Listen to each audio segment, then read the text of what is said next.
Well, good morning. Welcome to our morning meditation. I am the Reverend Dr. William L. Johnson III, palliative care chaplain here at Christian Hospital Northeast in St. Louis, Missouri.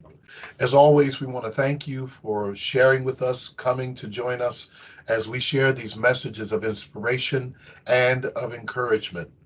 So much is happening around us, so much is happening in our world that it's hard not to give our attention to those things. So much that involves the breaking of our heart for violence and senseless acts of violence throughout the world and in places like our churches or our supermarkets or even our elementary schools. It breaks our heart to hear this news. But as we gather once more, it is important for us to remind ourselves that that which is demoralizing, that which is evil in the world, will not and cannot win. And we are here as living testaments to voice our grief, yes, but to also remind ourselves and others that there is more in store more goodness in store, rather, because we have the ability to enact and encourage and empower one another to love. It was simple for me this past week. I've been talking a lot about what it is that we could do in the world. And really, some years ago, decades ago, there was a song that reminded us that what the world needs now is love, sweet love. And I thought about it, and I thought about what's really important for us is that love motivates a lot of things. It changes the way we see the world. And if it's healthy love, not selfish love or love that has become toxic, what can happen is revitalizing and transformative for our communities and for our lives. So today, I want to share a message in which we've entitled The Tragedy of Believing the Worst. The Tragedy of Believing the Worst. And forgive me, I've been a little bit under the weather, so my voice is a little scratchy today, but we're making it through. The Tragedy of Believing the Worst. Some years ago, I heard a message from a clergy person who gave us this title, and it sat with me all my life. I may have heard it almost over 20 years ago.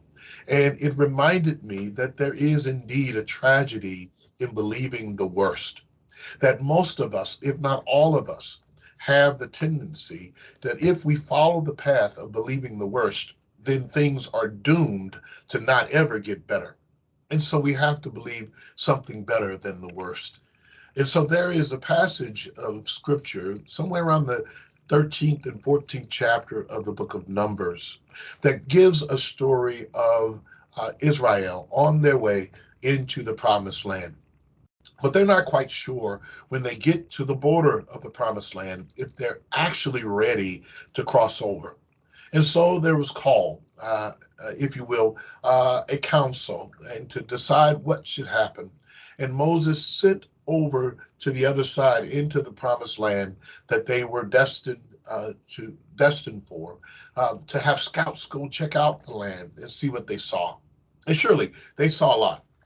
They saw grapes the size so big that it took the clusters too big for one person to carry, so it took two people to have to carry a cluster of grapes. They saw a land flowing with milk and honey.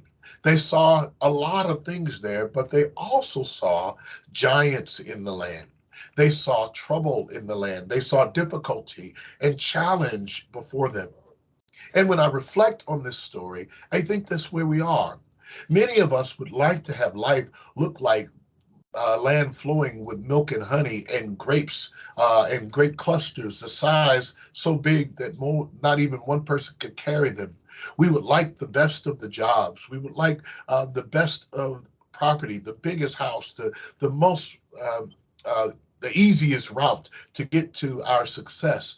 We would love to be able to have life go a lot easier for us. And some of us really deserve for life to go a lot easier.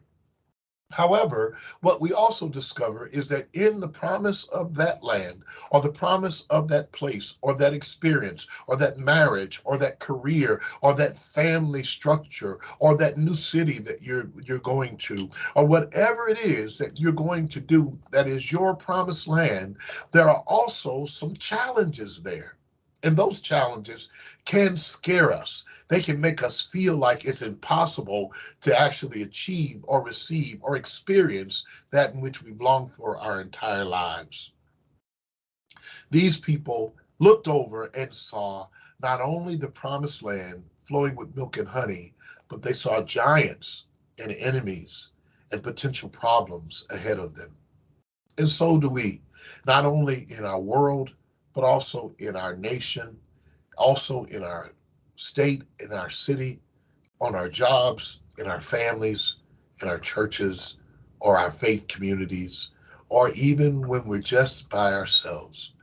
We find ourselves up against problems that could deter us and keep us from our destiny.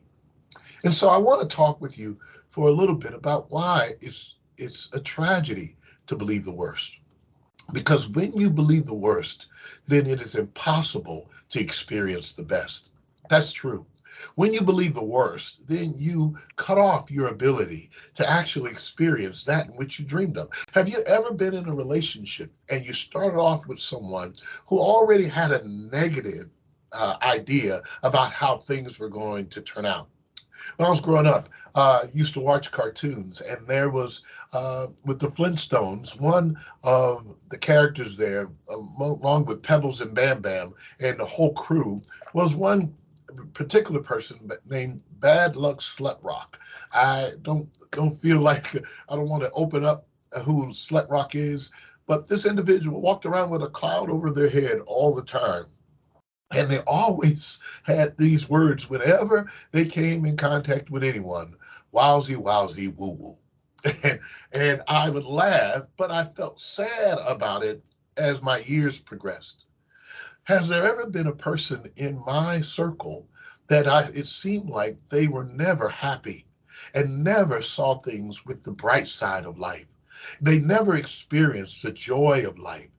Everything felt like a rain cloud or a storm was bound to happen, or it just finished happening, or they were already in it at the moment. And there have been times in my life in which I've had to battle back and push back the urge or the feeling of being overwhelmed by life, and where in which I became bad luck slept rock, singing the proverbial song, wowsy, wowsy, woo woo. Yeah, I know it sounds crazy, right? But what I want to say is that when you believe the worst, you believe the worst about several things. First of all, we read in this passage there that they believe the worst about themselves. Their first thing was not about what others, about all the things that are happening, all the good things that are possible, but the fact that they seem small to themselves, and they must have seemed small to the people who were the inhabitants of the land. They said, we look like grasshoppers in our own eyes. We can only imagine what we look like in their eyes. And some people are like that. They don't think much of themselves, don't think much of their ability, don't think much of the opportunities that they have. And even when they're presented, they feel like they don't deserve it. They walk in a room and they shy to the corners, or they find themselves not believing that they deserve to be treated with dignity and love and with respect. And they enter into relationships, they enter into circumstances, they even enter into the job force, not believing that they have something to offer and they matter in the world. But I want you to know you matter. And the tragedy of believing the worst about yourself is that you can't expect anyone else to think much of you if you don't think much of yourself. You are beautifully and wonderfully made. Have learned this from the movie The Color Purple. It was one of my favorites. I love Whoopi Goldberg's character because as Miss Seeley was preparing to leave uh, uh, her husband and tired of being treated like less than a human being, she said to him, I may be black and I may be ugly, but dear God, I'm here. After his insults, about what she looked like, after insults that she could not think, after the insults that she was a woman, after the insult that she was black, that she would never succeed in society. He tried to label that on her, and she refused to accept it. What I say to you, I say to all, refuse to accept the labels and the ideas that people have hung on you and over you about you. You have been created by the one who creates all things beautifully, which means you are beautifully and wonderfully made. And because of that, you ought not take backseat to thinking the worst about yourself. Not only did they believe the worst about themselves, but they believed the worst about one another. It's interesting how you can look around and think other people's intentions are like what you imagine they are. I think those who commit violence and heinous violence, especially hate crimes and racial violence and gender violence, find themselves not thinking not much about themselves, but not thinking much about the others and believing the worst about other people. I think the problem of our nation and the problem that we deal with daily is that people believe the worst things about other people. Unsubstantiated, unverified thoughts and ideas about another person will breed about fear, and fear, when it takes full course, leads to violence. And in these moments in which we live, we have to channel our minds not to think the worst about other people's intentions. And I know our first obligation, we think, is to protect ourselves. But what I want us to be reminded of is that we have to protect our minds first. Don't think the worst about yourself, and don't think the worst about other people. Try to believe the best, even when they show you the worst. And I know what Maya Angelou reminded us of, that when people show you who they are, believe them the first time. But it doesn't mean that you have to believe the worst about them, even if they're showing you the worst. Because every one of us have a bad day, and every one of us have some bad patterns, and every one of us have a dark side. And so how do we adjust and deal with that when that dark side starts to manifest itself in corporate ways, when the nation, when groups of people are feeling and acting in behaviors in ways that breed hatred or violence, or even those things which are hurtful and toxic? We have the ability not to join that and choose not to believe the worst about them, even though they may believe the worst about us. We judge people by their actions, not by what it is that we see or what we believe they might do, or believing the worst about them. We never know. We might discover we may meet our best friend in life if we only give it a chance. Lastly, let me stop here. That the tragedy of believing the worst here in this passage of scripture that I mentioned and in our own lives is not to believe the worst about ourselves. We should not do that. And we should not believe the worst about other people. But dare I say, and I'm encroaching upon theological ground here, so bear with me for those of you who may not share my theological perspective. I am believing that it is a tragedy to believe the worst about God. Well, how do I know that? To think that God is blindly watching and refuses to do anything about what it is that is happening in our world means that we believe the worst about a divine creator who seems to be unmoved and disinterested about the things that are happening in our lives. My faith tradition says that's not so. It reminds us that God does care, and that God is interested in what's happening in your life, your daily activities, your engagements, your suffering, your struggle. God is aware and interested because God became us so that we could experience it. Now, for you and I, many of us, that might be a leap to grasp. But let me put it to you this way, that what really happens in us when we feel disturbed about what's happening around us, it is that we are enacting and feeling the grief that is in the heart of God. That which is in us feels what God feels, because God created us. And if God created us, then God can't be disinterested and disconnected. What I'm trying to say to you is this. Sometimes what we have to try and trust may lead us to a place where in which we would never make any progress if we didn't believe God, the best about God's ability to handle it. I wouldn't be here sitting here making this video here where I am if others had not believed and trusted God where they could not see God and where it looked dark and where it looked difficult. Let me end this with a story. It was really interesting.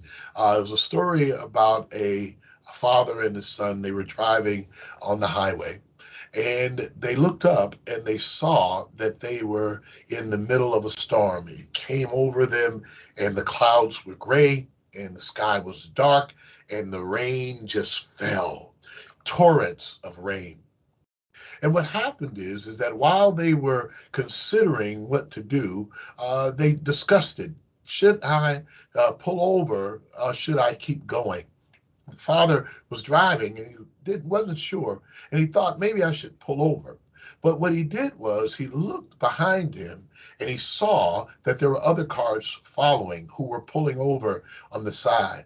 But he also realized that the storm they were going through was moving in their direction and that it was becoming lighter in the direction they were going and it was darker behind them.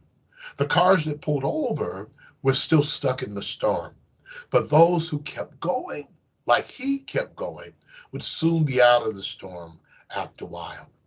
Last week, a couple of weeks ago, we talked about being in the eye of the storm. But when you come through some places, it's important to not give up and not put yourself in a place where you don't believe that you'll make it through the storm. The encouragement the young boy said that, Daddy, the storm is behind us, but if you keep driving, I think we'll make it out of it because those back there are still in it. Well, what I'm saying to you is keep moving forward. Don't spend time pulling over in the cloudy, rainy days or the storms of your life, or to sit in the storm and weather it just to wait on it to pass you by. Sometimes you have to keep on moving and discover that the best is yet to come. The worst may be behind you and you might really be in it, but if you keep moving, you won't be in it for long. Well, that's the message today. I want to encourage you because I think it's important for us to make it. Not believing the worst, even in times like this, is important. Keep on moving and find someone to express and share God's love with as we go through tragic times in our world. That doesn't mean that we have to believe in the worst in other people, in ourselves, and in God. Thank you so much. Remember, you're loved, you're appreciated, and you are irreplaceable. We look forward to seeing you next week. Hold on until next time. Take care. Bye-bye.